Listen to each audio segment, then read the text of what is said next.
Այսօր կառավարության նիստում հավանության արժանացավ Հայաստանի եւ Ռուսաստանի միջև դեկտեմբերի 2-ի համաձայնագրում փոփոխություններ կատարելու մասին որոշման նախագիծը, համաձայն որի Հայաստանի համար բնական գազի գինը 2016 թվականի հունվարի 1-ից մարտի 31 ընկած ժամանակահատվածում չի ենթարկվում փոփոխության։ Փաստորեն մենք հունվարի 1-ից մինչև մարտի 31-ը տալիս ենք համաձայնություն կնքելու համաձայնագիրը $165, սա տանք համաձայնություն, որպեսզի էներգետիկա եւ բնական պաշարների նախարարությունը ստորագրի։ Եթե չկան դեմ կարծիքներ, ապա հաստատենք։ Ինչու է կառավարությունը փորձում որպես առավելություն մատուցել այս որոշումը, երբ ամիսներ առաջ հայտարարում էր, որ Ռուսաստանի հետ բանակցում են գազի գնի նվազեցման համար։ Ինչ եղան էժան գազ գնելու խոստումները հարցին արտաքին գործերի փոխնախարար Շավարժ Քոչարյանը պատասխանում է։ Երբ ժամանակավոր ընկվել է այս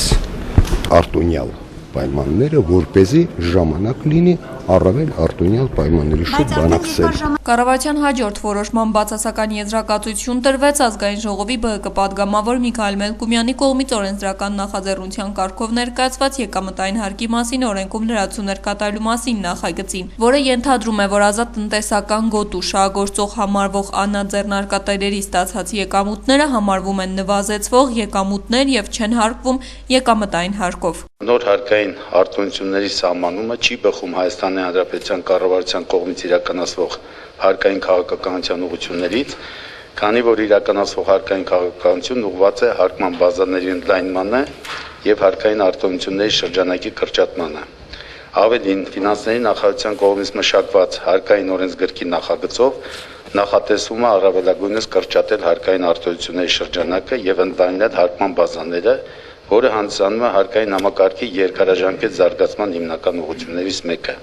Էկոնոմիկայի նախարար Արծվիկ Մինասյանն ասաց, որ իրենց նախարարությունն այս հարցի վերաբերյալ ունի տրամագծորեն հակառակ տեսակետ։ Ըստ նրա, եթե կազմակերպությանը շահութահարկի մասով արտոնություն տրվել է, ապա անաձեռնարկատերը, որի հիմնական եկամուտն այդ գործունեությունից ստացվող եկամուտն է, նույնպես դա պետք է ունենա։ Այս պահի դրությամբ այս պահը մենք չունենք ազատ տնտեսական գոտում որևէ անհատ ձեռնարկատեր շահագործող, այսինքն ըստ էության բյուջեի վրա նաև բացասական ազդեցություն չուներ, բայց փոխարենը մենք ապահովում ենք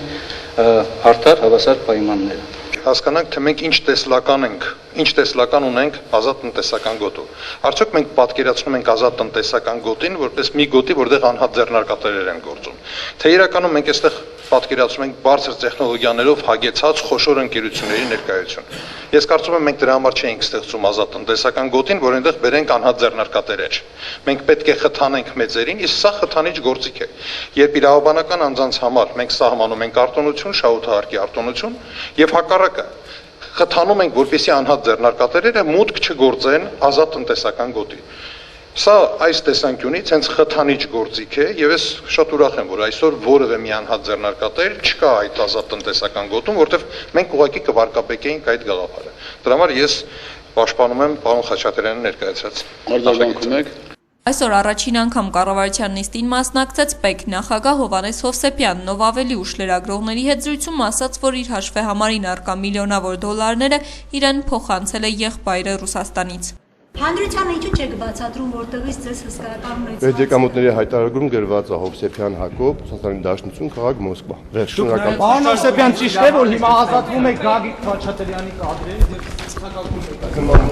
Մեգաշտատերի դեմ ո՞նց եք պայքարել, պարոն Հովսեփյան։